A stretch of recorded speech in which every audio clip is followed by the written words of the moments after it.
What's up, guys? It's Flossin, and today I'm here to defend my side chick because the entire internet is doom posting her. And I'll be 100% honest, I'm falling for the rage bait. In all seriousness, though, it's been a couple days since Seed came out, and there's already lots of talk in the community about her launch. Prydwen didn't help this either with their placement of Seed at tier 1, the lowest any limited agent has been ranked since release. And even though I do agree with the tier 1 placement, a lot of people are just saying wrong things about her, and I feel like it's mostly because people aren't as informed about Seed as they need to be. So today, I want to give my honest thoughts on Seed now that I've tested her. I'll give you my first impressions, things I've learned about her rotations, and what people are missing about Seed to hopefully clear the misconceptions about her being a bad agent. If you find this video informative or just enjoy it at all, be sure to drop a like and subscribe. It's completely free and lets me know you enjoy this type of content. Now, with formalities out of the way, let's talk games. Oh goodness, oh me. It looks like the Rage Baiter has turned into the Rage Baitee. I guess you really reap what you sow around here.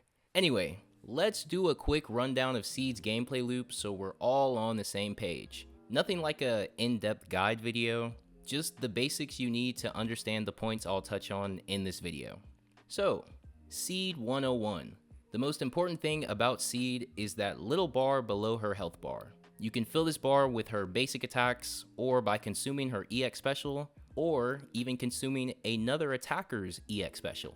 Once the bar fills, it changes from blue to yellow, and that lets you activate her enhanced basic attack. That's where majority of Seed's damage comes from.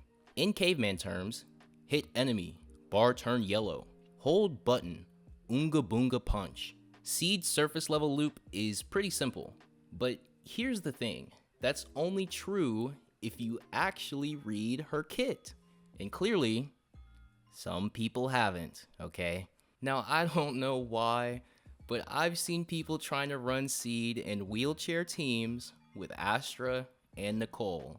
And guys, her additional ability only activates with another attacker. Of course she's bad if you force her into comps she's not meant for. Now, this is only a small minority of people, but please, let's stop running Seed with Trigger plus Astra or Astra plus Nicole. It's hurting my eyes at this point. Now, let's get into the real meat of the doom posting. Seed needs another attacker, and that creates a lot of tension during fights. Attackers in Zenless are usually the ones who hog most of the field time. They want to stay on field, build up resources, and dish out damage. Zhiyuan is the only real outlier because she plays like a burst nuker. But the problem is very obvious. Seed is an attacker, but she needs another attacker to reach full potential. And that means they clash for field time both in and outside of stun windows. And a lot of people have been saying, Seed teams feel bad, it's terrible to play, you can't ult with both attackers in the stun window. And honestly, I totally get it. I felt the same way when I first got her. I didn't know how to rotate with any of the attackers I paired her with because I was so used to leaving one attacker on the field for long stretches of time. I even ran into this exact issue during my stream the other day with chat. But there's two crucial things I learned when it comes to Seed teams. Number one, you have to forget everything you know about attackers, and number two, you have to abuse core mechanics to make Seed work. What do I mean by this? Well, let's break it down, starting with the first one. Forget everything you know about attackers. Now, normally, attackers are greedy. They're the star of the show.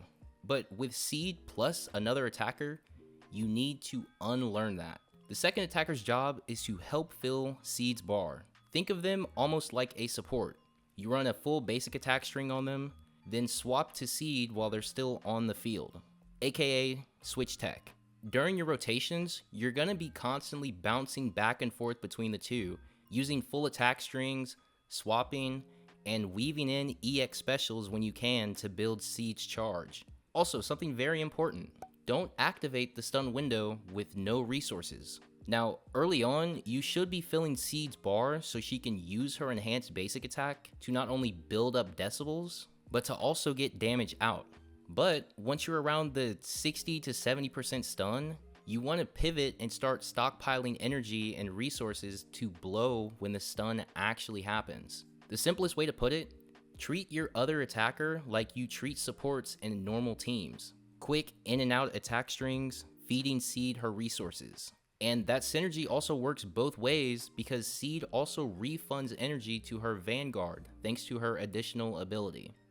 The second thing is to abuse core mechanics. I think players are fumbling with chain attacks and ultimates. A lot of the times, players are saving ultimates until the bar grays out at the very end of the stun. But that doesn't work with Seed due to how long her ultimate takes to finish. Instead, players should try to activate her ult while the stun bar is still rainbow. That means canceling chain attacks and manually switching to get both Seed and your attacker's ultimate inside the stun window. I'll try my best to break it down with my Seed and Sambi gameplay. So, going into stun, I have Seed's bar completely full, not just at the threshold, and almost 2 EX specials ready for Sambi. I also have 3 silver marks stacked on the boss, which is important to note, even though the UI hides it when you're not on Sambi. Don't know why, please fix it, devs. Anyway, once I reach about 95% of the stun, you'll see that I start Seed's enhanced basic attack.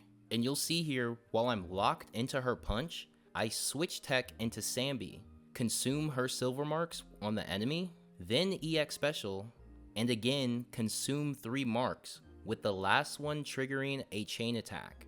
Now, this only works with manual chains on. If you don't use manual chain, I highly recommend you learn, because without it, you will never see Seed's full potential. Anyway, Ambi triggers the stun, but instead of picking Seed and using her slow chain attack, I cancel the chain attack, swap into Seed, and ult, because like we said, her ultimate takes up so much field time. Also, notice while the ult is going off, I actually have another enhanced basic attack ready for Seed to use when she's done. This is only possible if you enter the stun rotation with a full bar on Seed and you consumed an EX special with Ambi like we did earlier. So after Seed's ult goes off, we activate another chain attack. And again, we're gonna cancel this chain attack because we want to use Seed's enhanced basic attack that she already has. So I cancel again, and I use Seed's enhanced basic attack. And while she's finishing her animation, I swap into Sambi and ult with her, activating the last chain attack into the rotation. This has been the only way I've found to get both ultimates off inside the stun, with even a little bit of time left over to deal more damage. Now, I did mess up at the end by not staying on Sambi to consume her marks, but you get the idea. This single rotation scored me 16k points in the first stun window. And once you know how to replicate it, you can do this rotation very easily and very consistently.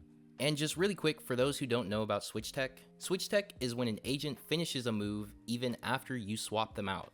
For Seed, after her first punch, there's an animation where she flies back. The moment you see that animation, you can swap into another agent. She'll finish the punch while your attacker comes in.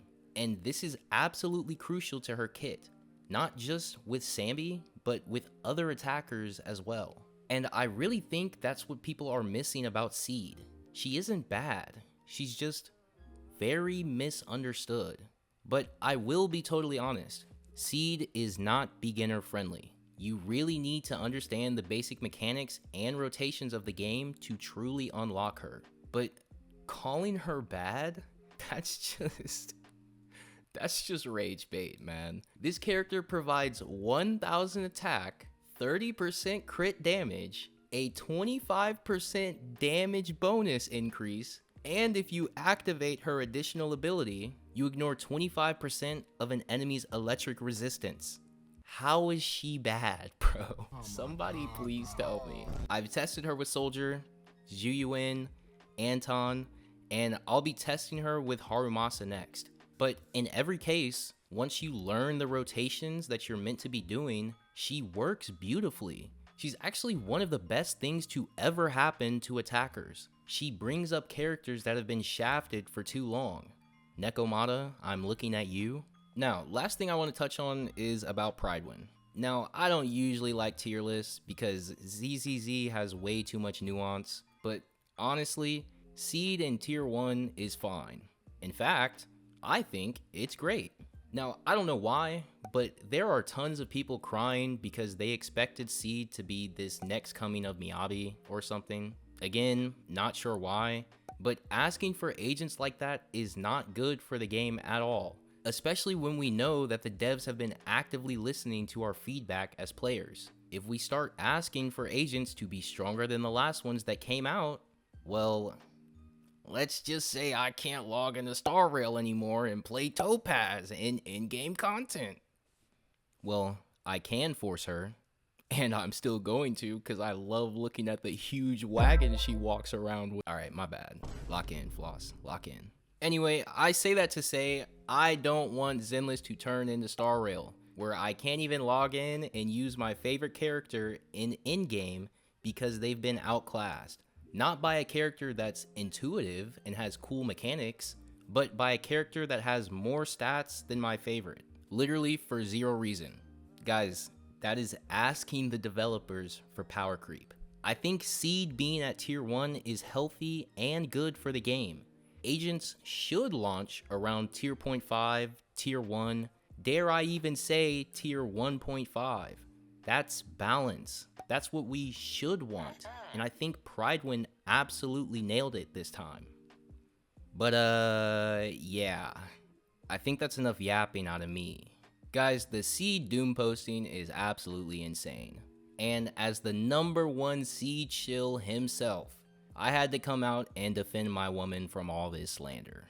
Now, there's a lot that we spoke about in this video, and because of that, this whole thing has me really curious. What do you guys think? How do you guys feel about Seed now that I've shared my opinion? Do you agree? Disagree? And have you found any cool tech with her since she's dropped? Let me know in the comments down below. Also, big shout out to my Discord boosters and YouTube members. You guys are the ones that make these videos possible, so thank you.